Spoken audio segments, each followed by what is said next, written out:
Okay, let's move on and talk about Nicki Minaj, you guys. Although I know Courtney does not want to, but we have to. We must do what we must do it. So you guys, over the weekend, TMZ reported that Nicki Minaj and Kenneth Petty, they were out shopping in West Hollywood. And then Meek Mill, Nicki Minaj's ex, also ended up at the same store. Things started out okay, but then a verbal altercation took place. Meek Mill had to be escorted away. It was not good. The video is not good. There's a lot of shouting. Sources connected to Meek Mill, so this is very one-sided. Of course, spoke to TMZ, made sure to get their side of the story out there. And they said that Nicki and Kenneth approached him, that Kenneth reportedly started getting loud with Meek, and he suggested that they have a word in private. Kenneth said no, and that's why the altercation ended up how it did.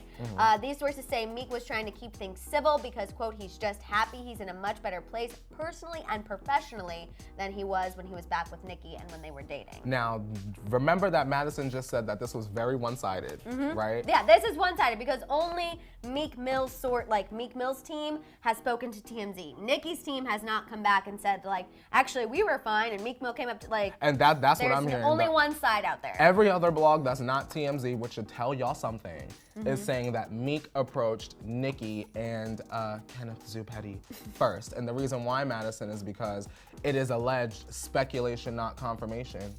It is alleged that Meek wanted to settle the beef with Nicki and Kenneth because he had been putting out music where he was like dissing her in it. And so imagine, Madison, someone is dissing you, your husband is not going to be like, oh, come on, let's hash it all out. No, Kenneth Petty was like, keep that same energy. And so Meek was like, well, my peoples is outside. So you can come outside if you want to talk. And Kenneth was like, Nicki and Kenneth didn't have anybody. I just want to clarify that. So they did not have any security. Meek had the goons. Yes. And Meek had 10 plus people with him. So that also, I feel like, is an added kind of defense where Kenneth feels like, okay, Meek is here, he's coming to me, he has 10 people to back him up, I'm by myself.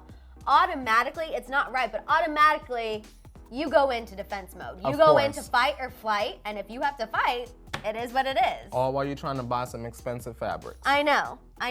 Unfortunate situation, but I'm glad it did not escalate. And I'm glad everyone was fine. Everyone is fine. People got escorted away before it got any worse than a verbal altercation.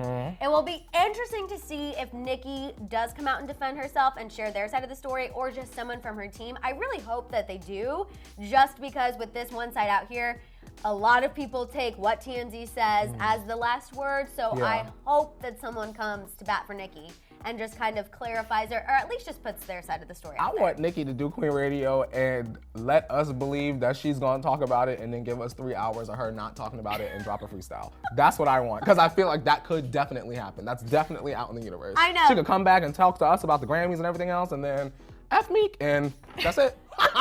Drop freestyle and that's it. Thanks so much for checking out our video. If you like what you saw, please give it a share and a thumbs up. After that, feel free to check out any of our other videos, shop our Hollyscoop store, subscribe, and click that notification bell.